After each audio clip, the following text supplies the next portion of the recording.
In this video, we're going to continue from our last one and discuss the half reactions of our iron reacting with acid to become iron chloride and H2. So what is a half reaction? When we do redox chemistry, while a balanced reaction shows us how the atoms move around, it's not very good at showing us where the electrons are coming from or going to, or how many.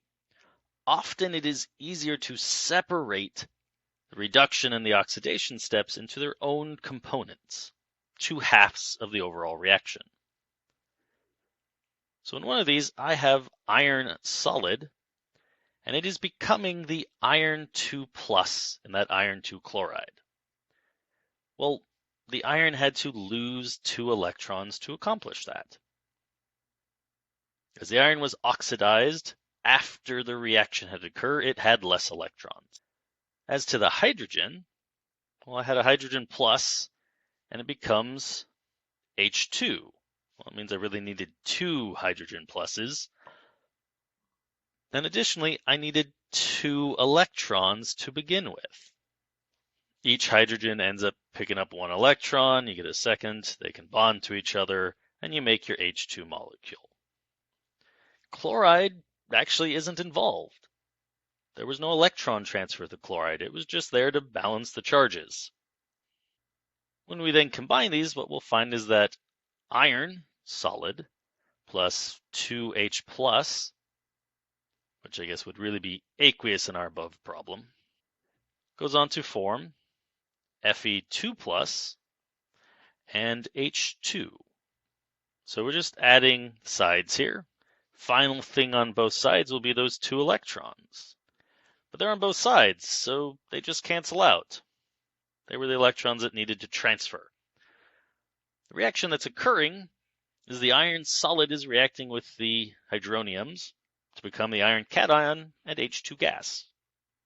We can write out each individual change and then combine them to see what the actual redox change that's occurring is. Now in actual aqueous solutions, we tend to run into a problem that water is around, and it can act as an acid or a base, or we may have a solution, such as adding HCl, that was acidic, which is what we saw here. There were free H pluses to react with the iron. When we want to write half reactions, we actually have to take into account whether we are in an acidic or basic environment. So let's use a reaction that doesn't directly involve the acid itself and see how the acidic or basic environment affects our half reactions. So let's do a reaction of permanganate, MnO4-, and titanium oxide reacting to form Mn2+, and titanium dioxide. Well, if we want to do some math, each of these oxygens is going to be a 2-. I have 4 of them, so there's 8 negatives from my oxygen, but only a single negative overall. My manganese actually has a 7+ charge on that ion. Ends up being a 2+ in the end. So there's going to be 5 electrons that are transferred. Our titanium monoxide over here, 2-, titanium must be a 2+. On our titanium dioxide, that'd be 2- times 2, so 4 negatives from my oxygens. That's going to be a 4+ on my titanium. So right away, our titanium is becoming more positive. It is getting oxidized. My manganese is becoming more towards the negative. It's losing some positives. So it is gaining electrons. It is becoming reduced. What we set up initially are 2 half reactions. So our first one, I'm going to have my MnO4-. What's going to happen to it? It's going to become Nn2+. And to accomplish this, I'm going to need 5 electrons to go from a 7+ down to a 2+. I need more electrons to get rid of those positives. I need 5 of them. Additionally, there's a second reaction that says, hey, my titanium is going to become titanium dioxide. Well, the titanium had to lose electrons to do it, to go from a 2+ to a 4+. So after this reaction, there's going to be 2 electrons that aren't on the titanium anymore. So it was 2 plus, it becomes 4 plus. Once you begin setting these up, there's a few rules to adjust for if you are an acid or base. So let's start in acid. If you're in an acidic environment, or even just near pure water, you'll notice that I need oxygen atoms. Hey, I have 2 over here, I only have 1 over there. These half reactions are not balanced. I have 4 oxygens here and none on the other side. So we need to balance these a little bit. The first thing we do after we've made our 2 half reactions is we need to balance the metals on both sides. 1 manganese, 1 manganese, 1 titanium, 1 titanium. In this example, our metals are balanced, so we're okay. That would have been our first step if we'd been in a solution where they weren't balanced. So step 1, after your half reactions, step 1 is balance metals. Step 2, water addition. Any oxygen atoms, well, you're surrounded by water. Water can interact with these, and we generally will try to balance out oxygens with water molecules. So I have way too many oxygens on the left here, and I don't have any on the right. In fact, there's 4 on the left. I need 4 oxygens on the right, and if I add 4 waters, I get that. So I can actually deal with the unequal oxygens by just using water from the solution. I can do that down below as well. Hey, I've got titanium oxide, it becomes titanium dioxide. My oxygens aren't balanced, I need another water. That'll give me 2 oxygens on both sides. So I balanced my oxygens on both sides by adding water as necessary. Well, third step, I need to add H+. In adding those waters, I acquired hydrogens that weren't part of my balanced reaction already. I need to deal with the fact I need those hydrogens around. And in acid, well, what's the easiest available source of H atoms? H+. My addition of 4 waters for my first half reaction introduced 8 hydrogens. I'm going to need 8 H pluses over on the starting materials to balance those out. Adding my 1 water to my second half reaction introduced 2 hydrogens. So I'm going to need to add 2 H pluses to the other side to balance those out. At the moment, each half reaction now has all the atoms balanced. 1 manganese, 1 manganese, 4 oxygens, 4 oxygens, 8 hydrogens, 8 hydrogens. And we balance the electrons for the charges on the metal changing.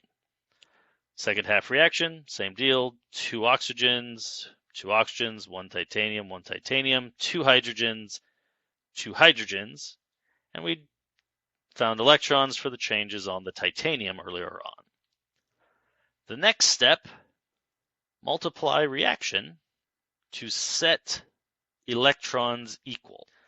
What this means is, well, one of these has 2 and one of these has 5. If I try to add these 2 reactions together to find the overall reaction, I'm not going to have equal numbers of electrons on both sides. I need those electrons to cancel out, as we saw up above with our review of the iron example. If I doubled my whole bottom side, well, that would give me 4 electrons. Well, that's not enough. I need to be 2.5 times bigger to get up to 5. Well, we don't like half values on our balanced reaction. So really what we have to do is we need to double the top to 10, and we need to multiply the bottom one by 5. That'll increase this 2 times 5 to 10 electrons. Up above, 2 times 5 will give us 10. We have to multiply the whole reaction by that multiple, though. So we end up with a modified version of 1, which is 2 times 8, 16 H pluses.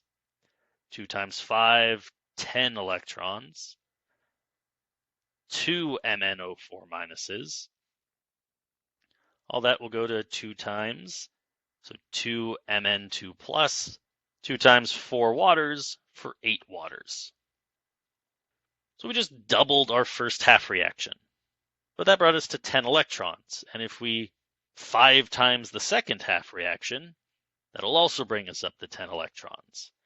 So it'll be 5 TiO plus 5 water goes to 5 titanium dioxides, 10 electrons, and 10 H pluses. Now we can combine. Combine and cancel. So step 5, combine and cancel. Well, all the things on the left are going to be on the left. All the things on the right are going to be on the right. So we can kind of do this all at once. Let's cancel what we can as we combine. So H pluses. Well, I have 16 on the left, and I have 10 on the right. So 10 are going to cancel. I'm going to be left with 6 H plus over on the left. And so our H pluses are done. Electrons, well, 10 and 10. I always want them to be equal, so they cancel out. No worries about electrons now. MnO4 minus, well, there's only that on starting side, so there's no canceling. We get 2 MnO4 minus. 5 TiO, well, that's only on one side, so no canceling. Plus 5 titanium oxides.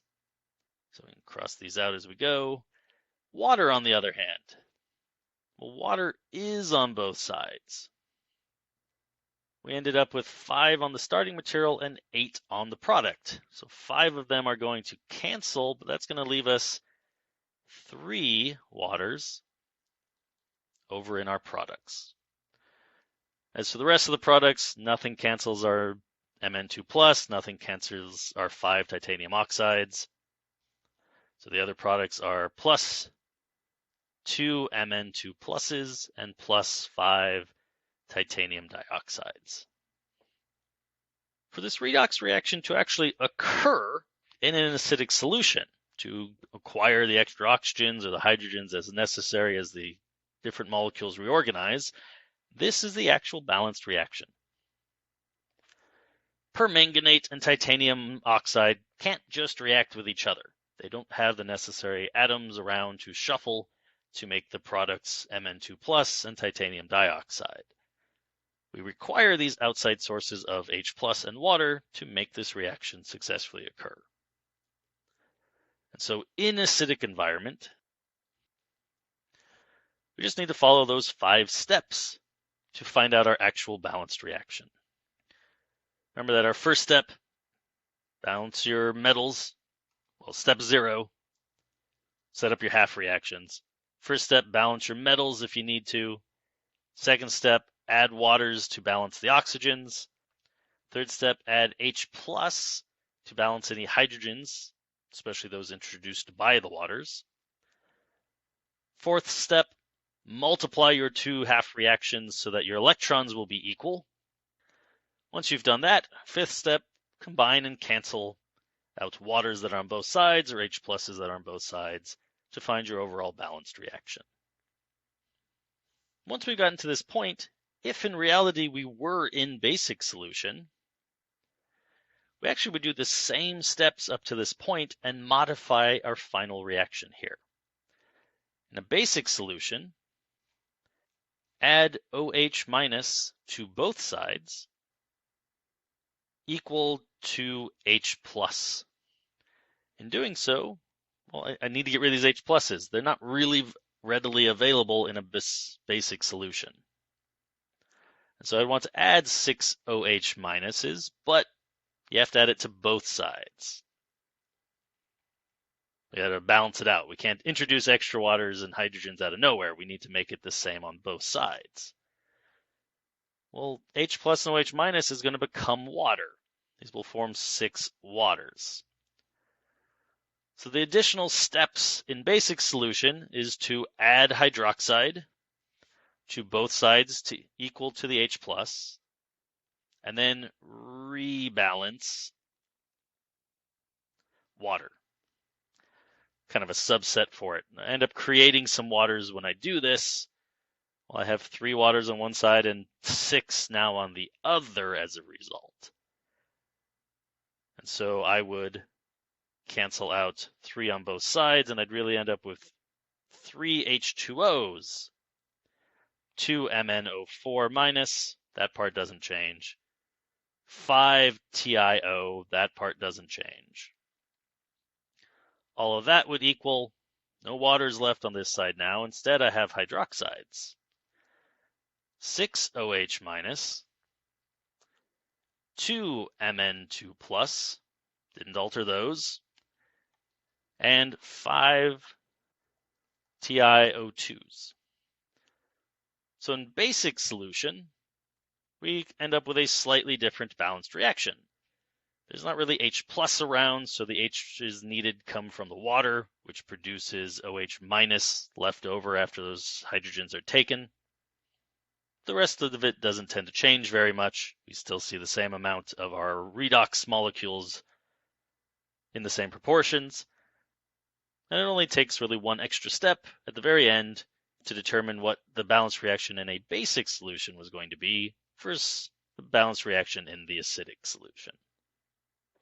So when we are trying to find out what the balanced reaction for our redox reaction is, we have to be concerned about if it's an aqueous acid or base solution. It is possible to do solid-state redox chemistry, where this wouldn't need to be taken into account, but much of the redox chemistry done in any laboratory setting or even in an industry tends to happen in aqueous environments. And so following these steps, let us determine what the actual balanced reaction is going to be when those environments interact with the redox chemistry.